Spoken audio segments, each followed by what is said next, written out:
Hello and welcome to the T3 Handicapping YouTube channel. I'm Chris from T3 and I'm here to bring you the opening day card from Santa Anita. That will be on December 26th. We've got a couple days. If you're watching this as it's going live, a couple days here before opening day at Santa Anita. Otherwise, as you're watching this is the card for Sunday, the 26th from Santa Anita. It'll be nice to see returning to California. So we're going to go through this in lightning round like fashion, just kind of give you some quick ideas. Hopefully catch some tickets and the track for Christmas. A couple of things before we jump into the card. First of all, you can always find us on our website, t3handicapping.weebly.com. There you'll find access to all of the different tracks that we offer, especially coming out of Christmas break here. We've got Santa Anita, Fairgrounds, Gulfstream Park, Tampa, Oaklawn, Aqueduct, Mahoning Valley will continue with. We've had a lot of success there. Remington Park has been good to us. So there's a lot on the docket. You're going to get a lot for your money there. Remember, your first day of access is free. Just sign up for the one-day pass on our website. You'll get access to the member portal. That's all of our tracks for free. And then after that, it's just $10 for 30 days of access after that. We are closing in on just over a month out from the Pegasus World Cup, so there is no better time to start than now. It also does make a great gift for the horse player in your life if you're looking to make some last-minute gift purchases. You can also find us here on YouTube for videos like this, where we'll break down specific cards, specific sequences, things like that. You can find us on Facebook as well, T3 Handicapping Horse Racing. We offer lots of exclusive content on that page, so make sure you like and follow there. And then Twitter as well. You can find more real-time. I do a lot of posts about how our picks did that particular day. You can find us there at Handicapping T3. If you're new to the page, I really encourage you to like and subscribe. I really appreciate when people do that. If you're a returning member, thank you for your continued support of T3 Handicapping. With that being said, you are here because you're interested in what I have to say about the card from Santa Anita. So let's just jump right into it. So race number 1, we're going to be on the turf, class level 13. So if you're new to the channel, the higher the class level, the lower the level of horse. It's actually an inverse statistic. We're going 8 furlongs on the turf, looking to be a moderate pace. And we do know that, at least for based on previous meets, that the forwardly placed horses tend to do the best on the Santa Anita turf routes. So with that, we're going to take a look here. And you can see as I'm looking through this. Now, one thing that is important to know when I'm using these numbers is I always kind of recalibrate things. Just because something was successful at the last meet doesn't mean it'll be successful this time. So I'm going to stick pretty heavily here to what the algorithm spits out, but know that when I go to actually play this card, my bankroll is going to be smaller than it will be, say, the second or third week when I have a chance to reassess the track profile and make sure that we have all of our numbers calibrated correctly to maximize our scores at Santa Anita. So for this, it's going to be pretty straightforward. I'm not even going to do a ton of marking because I've got all of the letter grades here as it was spit out. So in this race, you can see that the number 1 selection is Picata. That's at 4-1, is kind of a mid-packing type, and you can see that that one here shows up on our grid with the top ability rating, so I like that one. I definitely want to use that. You can also see that the connections and the record at the distance. So we've got 3 categories for that one. Lottery pick is our next one. Ranks out the best in form, pace, and class. And then this is kind of interesting here because Birth of Cool has the top speed and stamina numbers, which tend to be pretty good. The stamina in particular tends to be a pretty key metric on the turf. So, I'm going to probably stick to the 12, the 7. I don't love the 10 as much as the numbers do. I would definitely use the 11, and I might throw in the 5 as well. But as you can see, pre-scratch, this race has a lot of possibilities. So I would pretty much use what the grid tells me more than the aggregate number. And I will probably default a lot more to the grid than I will to these early in the meet, just because like I said, once I know kind of what's happening, I'll recalibrate these numbers to put a little bit of different weight into them. And so you might see some adjustments to how these things end up getting spit out. But for this one, I would probably be going heavy through the 12, 7, 11, and 5. Moving on to race number 2, class level 3. So These are really, really good horses going 6 furlongs on the dirt. We're looking at a moderate pace, and this is where speed is dominant. I've got Escape Route as a really tough one to beat here. I think this one could actually end up with the best pace numbers, could end up right on that early lead or darn near close to it. I think that one's going to have a really good go of things. Should be coming on late. I do think Notre Dame and Sumo are also interesting. Sea to Success is the other one that seems like it has a shot. But honestly, if I were going to play this, especially on opening day, when I'm looking to keep things a little bit more narrow, I'm looking to preserve bankroll until I have a greater advantage. I'm going to probably just play Escape Route there, and you can see Escape Route has a number of categories: speed, record at the distance, form, pace, and class. If you were playing this with the original version of this system, where tic tac toe means three in a row, and that's a good bet to win, place, and show, then you've got three in a row right there. So that's kind of where the T3 comes from, tic tac toe, three in a row, because I used to just use if a horse showed up in three consecutive spots. I would use that horse to win, place, and show, and then I would also use that for constructing my verticals as well. So a little insider there on where the T3 name comes from. Next up in race number 3, we have a class level 6 going 6.5 furlongs on the turf. And a horse that actually rated out the best is California Kook. California Kook is one that I've been on a number of times in the past, but I've got some other interesting options here. I do think that the 9 is definitely interesting. Not sure I agree as much with Lava Lane, but that's how the numbers came out. I certainly wouldn't want to get beat by that one. Aloha Kitten to me is the second most interesting, and then I think Nizuna is another one that I would want to use as well. Now, again, I mean, it says here that mid pack type run styles work well in at this distance on the turf. We're projected to have a slow pace. I I tend to treat those things with a grain of salt when we're in the first week, just because I'm, like I said, updating track profiles to match current conditions rather than or rather than past conditions, because there can be a significant amount of change.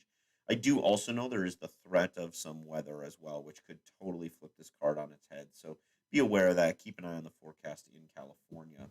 Moving on to race number 4, we have a class level 9 going 6.5 on the dirt. And you can see we have a lot of inexperienced runners here.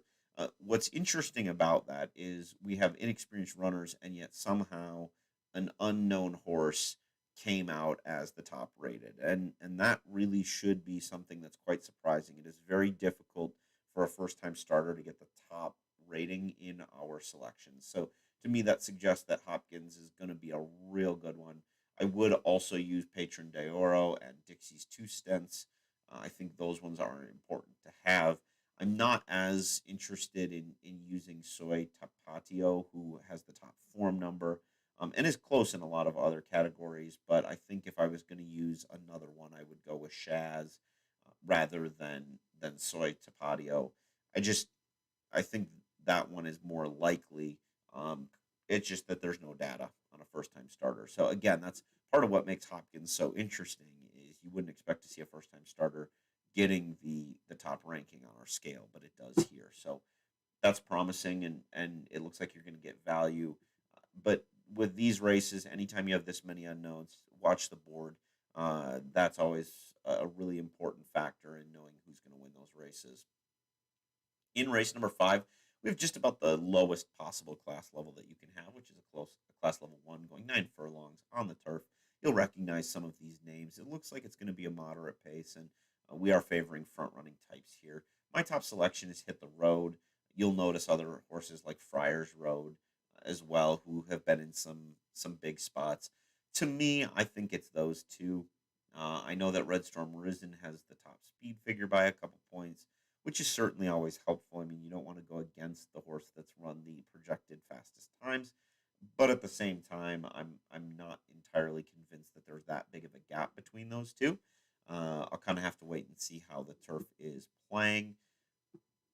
You can see as we look at some of the other options. I mean, Bob and Jackie may get the best of race flow and could be close. I think Bob and Jackie is probably the one that I'm most interested in. Either that one or Majestic Eagle, even, who finishes last on my numbers and finishes last in the morning line odds as well. But when we take a look here, you can see, first of all, it's been running against really good horses, ranks in the top five, and is not that far off of some of these other ones.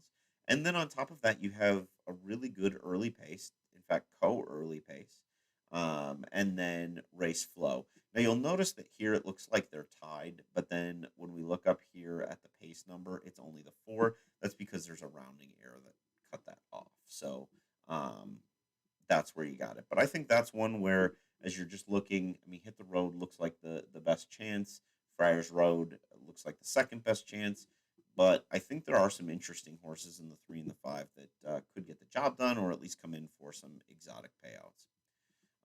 Race number six, also class level one, 8.5 furlongs on dirt, moderate pace. Front runners win the day. I have 8 rings coming out as my top selection. I've been on this train before, and I've been burned pretty much every time. And then the times that I'm off the train, then it seems like the horse doesn't fire. So I'm going to assure that the horse doesn't have a good day today and put it as my top selection. Um, Comes out, in good form. That just looks at how the horse has done against recent competition. Has the best overall ability rating, right up there with Express Train. And then, of course, you got Hot Rod Charlie in there. The thing that I'm really worried about with Hot Rod Charlie is I think Hot Rod Charlie is probably, if I were looking at this from a subjective standpoint, Hot Rod Charlie is obviously a horse that's done so many things well. But I'm afraid that you're going to get no price on Hot Rod Charlie. People are going to fall in love with the name. They remember him from the Derby Trail.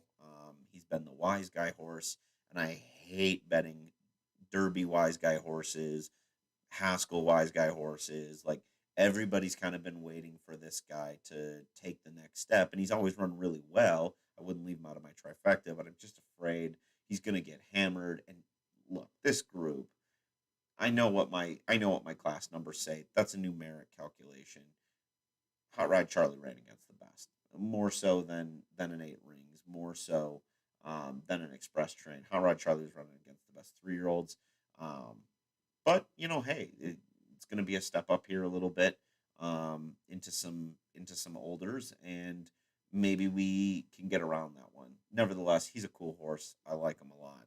I think this race, there's a lot of ways you can go, and especially if you can find a way around Hot Rod Charlie, that's the way to go, because I do think he's going to take just an absolute pounding at the window.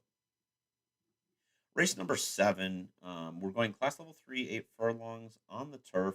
And you're going to see the return of De Jour, who was kind of a big upset winner. I believe that was back in the Belmont Stakes meet. Um, Returns here in this spot. And I've got the 8 horse, Beyond Brilliant, who is favored on the morning line. I have that one as being the top runner here. I also like De Jour. I think the horse just makes sense in a lot of categories, and I think you have to use that one. The other ones that would, potentially have some interest for me, I know that you have like Law Professor and Flashiest and None Above the Law, who all kind of come in that next range. Typically, especially with these new tracks that come online, I like to go with horses that are the best at something. And so with that, I would probably use 8 and 7 really heavily, and then I'll look to like King Creek Road maybe, just in case nobody goes with it. I don't think that's going to happen in California. We don't get the New York type of paces, but if that one can get loose, maybe nobody goes with, and you can see we don't really have any other confirmed front runners, even though the pace numbers for the number 5 early don't look all that great according to our numbers. The other one I would be interested in is the 2 over here. You can see actually rates out as the top, which I don't put as much stake in when it comes to the turf racing, but also rates out pretty well on race flow, and at 8 to 1, I think it makes sense. The horse should be somewhat more forward, and maybe can get the job done. But I really do think the race goes through 7 and 8. The other ones are just kind of shots. Moving on to race number 8, 6.5, is the class level. The distance is 7 furlongs, and we're on the dirt. Moderate looking pace should favor some front running types.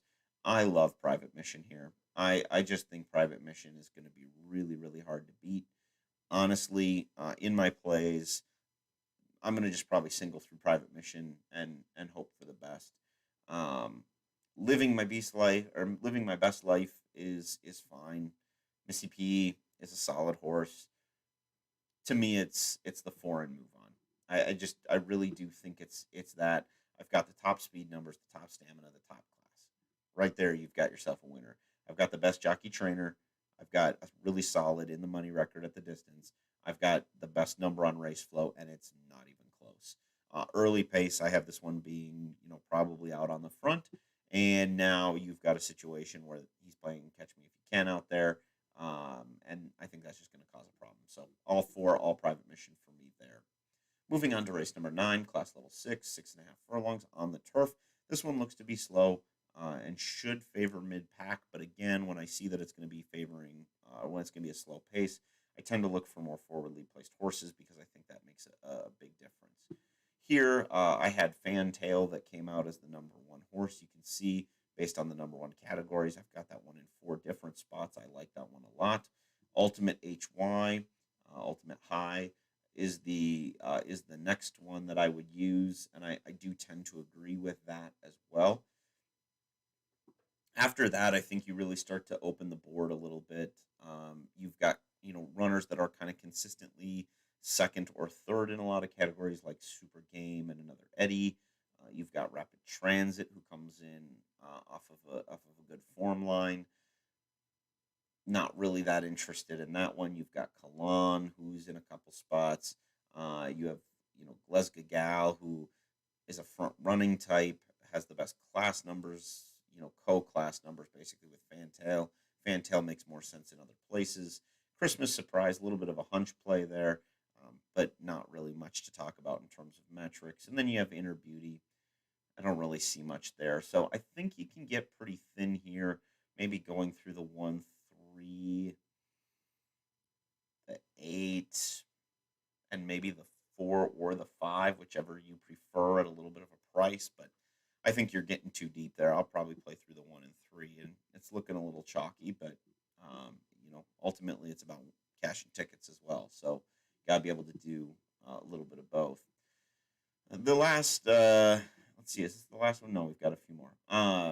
Race number 10. This is by far the marquee event, obviously, with the return of Flightline. You're going to have class level 2.5 going 7 furlongs on the dirt. And you're going to recognize a lot of names in this one. You have Stiletto Boy, you have Triple Tap, you have Baby Yoda, Dr. Shivel, and Flightline, of course, is the big name. It's an interesting race because you can see that it should, on paper, set up to be a really fast race, but then we have it projected to be slow, and that mostly has to do with just the speed points that go with these horses, and sort of where we have them aligning. I just, even though they tend to find themselves on the front, they haven't been involved in particularly quick paces, or in many cases are just versatile types that don't need to be on the lead. They can kind of sit back if necessary. When it comes down to it, I do have Flightline as the best. I think it's pretty simple. You look at the numbers, it makes sense. I've heard really good things coming out of camp about how it's doing. And should be ready to run a big race. Dr. Shivel, Baby Yoda, Triple Tap would kind of be my next group, and then put me in the camp that says if the 2, 3, or 6 wins, I'll be blown over. And it will be a very bad day for me. So I think here you probably have one small ticket that's 417, and if you beat Flightline, it's going to be a good day. At the same time, no use in stuffing yourself in a locker. I think Flightline is the player there. Moving on to race number 11, we're going 6.5 class level, 10 furlongs on the turf. Projected to be a moderate pace, with a front running style being favored here. I like going global at just about 9 to 5 on the morning line. Again, this is a situation where on paper this one just makes sense. I think if I was going to go outside of that, I would look to Single Soul at 12 to 1. I actually think that one's a very interesting choice. You can see rates out the best for us on rating and form, which aren't terribly productive on turf. So be a little bit cautious with that, and that's reflected in the 12 to 1 morning line. I would say I definitely really like Fluffy Socks. I have cashed on Fluffy Socks in the past, so I always have a sort of a soft spot in my heart with that one. I have cashed several times on that horse. I would probably go 1, 5, and 11. Burgoo Alley, interesting, but at the same time, I'm not sure how much I trust. Is going to have to get the right setup, and I just don't know if it's going to get that here. So put me in the camp 1, 5, and 11 on the A line. And that concludes the first card from Santa Anita for the 2021-2022 meet, although there's not much to be had in the 2021 version of it, only a couple days there. Looks like it's going to be, at least if the first day is any indicator, nice full fields. Hopefully they can continue that and avoid going to some of the traditional four-horse fields that we've come to love in California. Um, but overall, looks like a pretty good day. You're going to get to see some of the stars of horse racing, the ones that haven't been sent to Shed Row anyway. You're going to get to see them in action here on a much anticipated day. But remember, if you're not a Santa Anita player, not a California player, maybe you don't like the Pacific Post times, whatever, we do also have Gulfstream Fairgrounds Tampa, and we'll have many more tracks coming back online as they get off of the holiday hiatus. Remington Park, Aqueduct, Mahoning Valley will be back. So plenty of different ways to play. Again, you can always find those picks by becoming a member and accessing our portal at t3handicapping.weebly.com. Good luck in all of your plays. Don't forget to like and subscribe to this channel and cash those tickets.